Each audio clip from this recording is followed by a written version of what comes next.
Hi, good morning everyone. Yesterday we have learned the best poem of John Milton on his likeness, and today we are going to discuss the one of the best poem of John Keats on looking into Chapman's Homer. This is a Greek poem which is translated by Chapman Homer. Who is Chapman? Chapman is a Greek poet. Chapman is a Greek poet. ही कविता जी काय आहे ती चापमन या Greek कवीची आहे आणि यामध्ये Homer Homer हा कोण आहे तर होमर हा देखील कवी आहे, ग्रीक कवी आहे आणि जॉन मिल्टनला होमरच्या पोएम्स खूप आवडतात.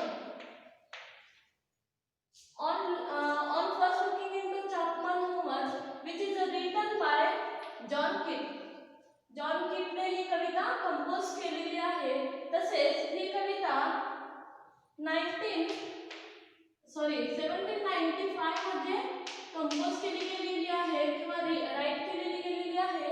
तसेच ही पब्लिश देखील कधी झालेली आहे तर पब्लिश पण 1795 मध्ये पब्लिश करण्यात आलेली आहे. जॉन कीट हा कोण आहे तर John Keat is an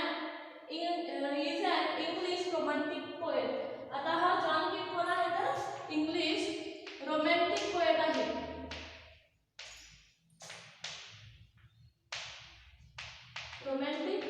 English romantic poet आहे आणि ही त्याची गाजलेली सोनेट आहे. सोनेट म्हणजे काय तर काल आपण सुनीत काव्याचा एक प्रकार पाहिलेला होता, तो म्हणजे ऑन हिज ब्राइटनेस.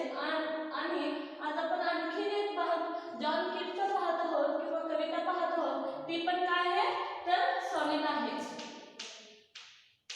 आता हे सॉनेट काय आहे तर हे दोन सेक्शन मध्ये किंवा दोन कडव्यामध्ये डिवाइड केलेलं आहे. आता त्यामध्ये ऑक्टेव आणि सिस्टेम हे दोन सॉनेटचे प्रकार आहेत, ऑक्टेव आणि सिस्टेम. आता ऑक्टेव कशाला म्हणायचं आपण तर ज्यामध्ये 8 लाईन्सचा जो स्टांजा असतो त्याला आपण काय म्हणणार तर ऑक्टेव म्हणणार. आणि सिस्टेम 6 लाईन स्टांजाला आपण काय म्हणणार तर सेस्टेट म्हणणार. आता हे कशाचे टाइप आहेत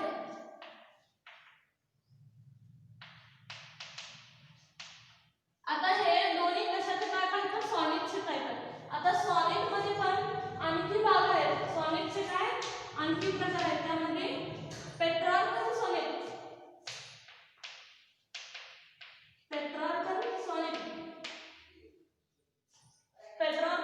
मधलेच हे सब पॉइंट आहेत जे ऑक्टेव आणि सेस्टेट आहेत.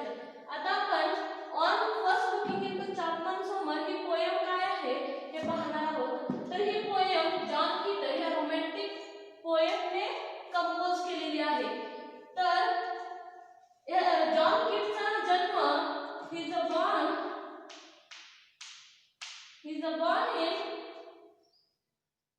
He is born in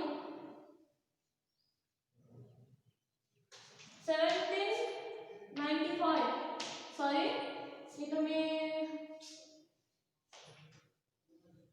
this poem is published in 1860.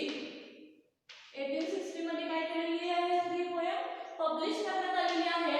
आणि जॉन कीटचा जन्म हा 1795 मध्ये झालेला आहे. तसेच तो त्याचा मृत्यू देखील he was died in 1821 मध्ये त्याचा मृत्यू झालेला आहे. काय झालेला आहे तर त्याचा मृत्यू हा 1821 मध्ये त्याचा मृत्यू झालेला आहे. On first looking into Chapman's Homer हे काय आहे तर ही एक ग्रीक पोएट्री आहे जी जॉर्ज चॅपमनने ट्रान्सलेट केलेली आहे. जॉन कीटला ना जे ग्रीक पोएम्स होत्या, ज्या होमरच्या पोएम होत्या त्या अत्यंत आवडायच्या आणि त्याला ते पोएम्स रेफर करायला खूप आनंद वाटायचा. मग हे काय जोपर्यंत ही poem on first looking into Chapman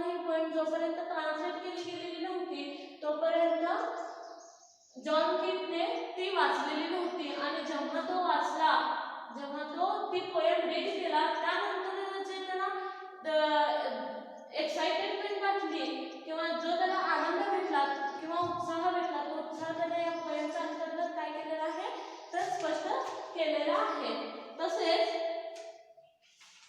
तसेच इन फर्स्ट ऑक्टिव्ह, आता ही पोएम काय आहे तर ग्रीक क्लासिकल पोएम आहे. ग्रीक पोएम, आता होमर कोण आहे तर हा एक ग्रीक कवी आहे.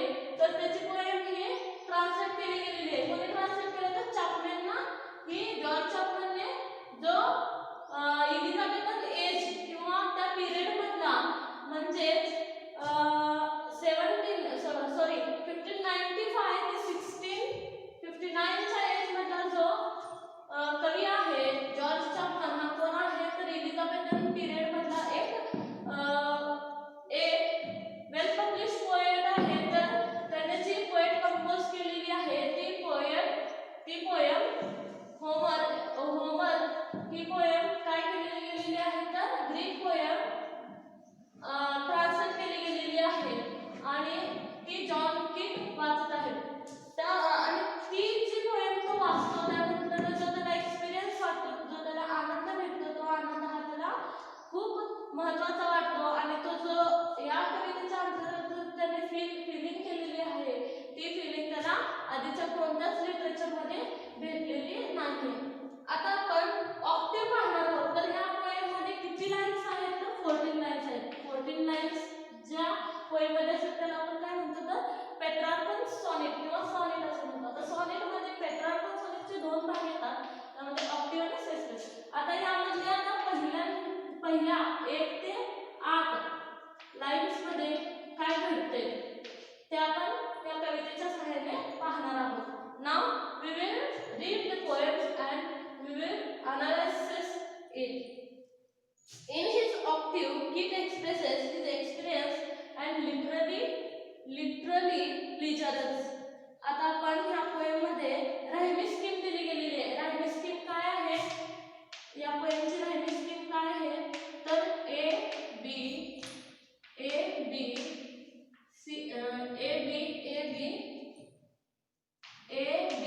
बी ए आणि सी डी ही काय आहे तर या पोएमची रायमी स्कीम आहे. आता यामध्ये आपण पहिल्यांदा पोएम वाचणार आहोत आणि तसेच ती पोएम समजून घेणार आहोत. त्यामध्ये much I have travelled in the realm of world, much I have travelled in the realm of world and many goodly state and kingdom seen. जो काही कवी आहे हा कवी तर प्रत्येक किंगडम मध्ये किंवा प्रत्येक राज्यात आणि प्रत्येक स्टेट मध्ये त्याने काय केलेलं आहे तर ट्रॅव्हल केलेलं आहे. ट्रॅव्हल म्हणजे इथं काय तर त्याने तिथल्या लिटरेचरचा तिथलं जे लिटरेचर आहे ते लिटरेचरचा त्याला अनुभव आहे किंवा त्याने ते लिटरेचर रीड केलेलं आहे. आता यामध्ये much I have travelled in the realm of world. Realm of world हे realm of means realm of world चा मीन काय आहे, रिअल्म ऑफ वर्ल्ड चा मीन काय आहे तर इमॅजिनेटिव्ह वर्ल्ड. जो इमॅजिनेटिव्ह वर्ल्ड आहे, इमॅजिनेटिव्ह वर्ल्ड म्हणजे त्याला तो जितकं ट्रॅव्हल केला तेवढं त्याला इमॅजिनेटिव्ह वर्ल्ड बद्दल माहिती आलेली दिसून येते. And many goodly state and kingdoms have seen. त्याने प्रत्येक किंगडम किंवा प्रत्येक जे स्टेट आणि जे काही देश आहेत ते त्याने लिटरेचरसाठी अनुभवलेले आहेत किंवा तिथले लिटरेचर हे त्याला जास्तीत जास्त माहीत आहे. Round many western island I have been, round many western islands I have been which bard in fealty to Apollo hold. Here Apollo means a Greek. Apollo म्हणजे काय आहे तर इथे ग्रीक पोएट आहे. ग्रीक ग्रीक गॉड आहे. म्हणजे येथे तो काय म्हणतोय तर which round many western islands I have been. जेवढे काय वेस्टर्न आयलँड्स आहेत त्या सर्व आयलँडमध्ये तो ट्रॅव्हल केलेला आहे आणि त्या ट्रॅव्हलनुसार त्याला तेथील सगळ्या लिटरेचरचं हे काय आहे तर त्याला अनुभव आहे. आणि which bards is the fit to Apollo hold. Where there is a poet where loyal, जिथं अपोलो करतात पोएट्स कसे आहेत तर लॉयल आहेत, जिथे फेथफुल आहेत, अशा ज्या ठिकाणात आहे ना तर जॉन कीटने काय केलेलं आहे तर ट्रॅव्हल केलेलं आहे. तर Apollo hold of one wide एक्सपान्स of one wide expanse had I been told that deep brow Homer ruled as his demences. जो तो वेस्टर्न आयलंड मध्ये जे तो ट्रॅव्हल केला आहे त्या अनुषंगाने त्याला अनुभव भेटलेला आहे. तो अनुभव काय आहे तर त्याच्यासाठी अति मोलाचा आहे. परंतु जेव्हा तर जॉन कीटची पोएम जोपर्यंत जॉन चॅपमनची पोएम होमरची जोपर्यंत पोएम कंपोज केली गेलेली नाही किंवा ट्रान्सलेट केलेली गेलेली नाही आहे तोपर्यंत तो काय आहे तर अनहॅपी दिसतो. तो अनहॅपी का दिसतो कारण त्याला होमरची जी पोएम आहे ती त्याला कंपोज करायला त्याला ती रीड करायला खूप आवड असते. Of one wide एक्सपान्स had I been told, मला काही वेळा त्या ज्या काल्पनिक जगामध्ये तो फिरलेला आहे ते काल्पनिक जग हे त्याला काय वाटतं की तर फुल ऑफ फेक वाटतं, त्याला ते खोटं वाटतं. कारण का तर त्याला होमरच्या पोएममध्ये इंटरेस्ट असतो, परंतु ती होमरची जी पोएम असते ती पोएम ही ट्रान्सलेट केली गेलेली नसते. That deep brow had ruled as his demesne. आता यामध्ये काय सांगितले गेलेलं आहे तर इमॅजिनेटिव्ह वर्ल्ड ऑफ होमर, जे इमॅजिनेटिव्ह वर्ल्ड आहे, जे होमरचं इमॅजिनेटिव्ह वर्ल्ड आहे ज्यामध्ये जे रूल्स आहेत त्याला ते रूल्स फॉलो करायचे आहेत किंवा ते त्याला रूल्स पण माहिती आहेत आणि तो त्या सगळ्या रूल्समध्ये देखील ट्रॅव्हल केलेला आहे. एक did I never breathe it pure sear, त्या सुगंध जे इमॅजिनेटिव्ह वर्ल्ड आहे होमरचं जे इमॅजिनेटिव्ह वर्ल्ड आहे त्या वर्ल्डचं जे त्याला एक्सपिरियन्स घ्यायचा आहे तर तो काय म्हणतो त्या सुगंधित पवित्र लिटरेचरचा आम्हाला अजून सुगंध भेटलेला नाहीये. तर मला काय वाटतं की चॅपमनची जी होमरची जी पोएम आहे ती पोएम जोपर्यंत ट्रान्सलेट केली गेलेली नाहीये तोपर्यंत पोएट हा अनहॅपी दिसतोय. तर तो या पोएम मध्ये काय म्हणतो तर that drip bound and Homer ruled as his demesne एक did I never breathe in pure sense. जे इमॅजिनेटिव्ह वर्ल्ड आहे, जे होमरचं जे इमॅजिनेटिव्ह वर्ल्ड आहे त्या होमरच्या रूलची रूल पण तो फॉलो केलेला आहे, म्हणजे ट्रॅव्हल केलेला आहे, परंतु त्या पवित्र सुगंधित लिटरेचरचा तो अनुभव घेतलेला नाहीये. पण till I hear Chapman speak out loud and bold, till I hear Chapman speak loud and bold. यामध्ये काय सांगितलं आहे तर ग्रीक वर्क जे चॅपमननं कंपोज केलेलं आहे ते जोपर्यंत त्याला अभ्यासाला भेटत नाही तोपर्यंत त्याला काय वाटते की जे काही आधीचं लिटरेचर मी वाचले, खूप मी नॉलेज घेतलंय, परंतु माझ्यासाठी ते अर्थशून्य आहे किंवा जोपर्यंत मी होमरचे पोएम वाचणार नाही तोपर्यंत तो अनहॅपी दिसतोय. तसेच आता आपण सेकंड सेस्टेट पाहणार आहोत. सेस्टेट म्हणजे तर आता हे 9 लाईन पासून ते किती 14व्या लाईन पर्यंत जे त्याला एक्सपिरियन्स भेटलाय, जो तो एक्सप्रेशन व्यक्त केलेला आहे, त्याला जे पोएम बद्दल वाटतंय त्यामध्ये तो काय म्हणतो पहा तर in this lines till I heard Chapman speak then I felt I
जो पॅसिफिकच्या शोधात आहे, स्काउट कॉर्टेस, जो स्काउट कॉर्टेस आहे तो काय आहे तर संशोधक आहे. कशाचा संशोधक आहे? तो शोधत आहे. पॅसिफिक महासागराला किंवा प्रशांत महासागराला तो शोधत आहे. तर जेव्हा त्याला पॅसिफिक महासागर हा नजरेस येतो तेव्हा जे त्याला आनंद भेटलेला आहे तसाच आनंद हा होमरची पोएट्री वाचल्यानंतर जॉन किट अनुभवत आहे. तसेच he started at the Pacific and all his men looked at each other with a wild surprise. Looked at each other with a wild surprise. Silent upon a peak in Darien. आता यामध्ये काय सांगितलंय तर जेव्हा तो surprise झालेला आहे. जसे पॅसिफिकला शोधताना स्काउट कॉर्टेस हा हॅपी फील करतोय तसंच त्यालाही हॅपी फील होते कारण त्याला होमरची पोएम ही वाचायला भेटलेली आहे. आणि all are looking each other look at each other with a wild stomping. एका डेरियनवरती सगळे आता हॅपी आहेत, ते सगळे हॅपी फीलिंग करत आहेत आणि एकमेकांकडे पाहत आहेत. आणि all are looking to each other with surprisingly silently on the top of Darien. डेरियनच्या टॉपवर काय करत आहेत तर ते हॅपीनेस फील करत आहेत, सायलेंट आहेत आणि चापमानची जी पोएम आहे ती काय करत आहेत तर फील करत आहेत. इथे आपण on first looking into Chapman summer ही पोएम जी जॉर्ज चॅपमन ह्या ग्रीक पोएटने कंपोज केलेली आहे. ती पोएम जॉन किटला वाचल्यानंतर जे अनुभव त्याला मिळालेला आहे तो अनुभव या कवितेमध्ये त्यांनी व्यक्त केलेला आहे. तसेच त्याचा जो आनंद आहे की होमर हा त्याचा आवडता ग्रीक पोएट आहे आणि ग्रीक पोएट्री जेव्हा वाचल्यानंतर त्याला जे सॅटिस्फॅक्शन भेटतं, त्याला जे समाधान भेटलेलं आहे ते आधीच जे त्याने जितकं ट्रॅव्हल केलेलं आहे वेस्टर्न आयलंड्स किंवा मेनी स्टेट्स किंवा मेनी किंगडम्स जे सर्व केलेलं आहे किंवा तिथं जो सर्च केलेला आहे किंवा भेटलेला आहे तो जो फिरलेला आहे तिथे जे त्याला आनंद नाही भेटलेला ते आनंद कुठे भेटलेला आहे त्याला होमरची पोएट्री ग्रीक पोएट्री वाचल्यानंतर त्याला आनंद भेटलेला आहे. तर या पोएमची मेन थीम ही काय आहे तर लिटरेचर किंवा इमॅजिनेटिव्ह वर्ल्ड. थीम ही काय आहे तर पॉवर ऑफ लिटरेचर. आता लिटरेचरची जी पॉवर आहे तो काय केलाय तर सर्वत्र त्याने ट्रॅव्हल केलेला आहे. सगळ्या ठिकाणचं त्याला काय आहे तर नॉलेज आहे किंवा त्याने प्रत्येक लिटरेचर हे वाचलेलं आहे. परंतु जेव्हा तो होमरची पोएम रीड करतो तेव्हा जो त्याला प्लेजर भेटतो, त्याला जो आनंद भेटतो तो आनंद हा त्याच्यासाठी काय अति मोलाचा आहे. आणि यामध्ये त्याने काय एक्सप्लेन केलेलं आहे तर पॉवर ऑफ लिटरेचर आणि होमरची पोएट्री ही त्याच्यासाठी खूप इम्पॉर्टंट आहे. किंवा ती वाचल्यानंतर तो खूप सॅटिस्फॅक्शन फील करतो हे ह्या पोएम मध्ये सांगितलं गेलेलं आहे. तर today we will stop here and tomorrow we will turn with the next poem and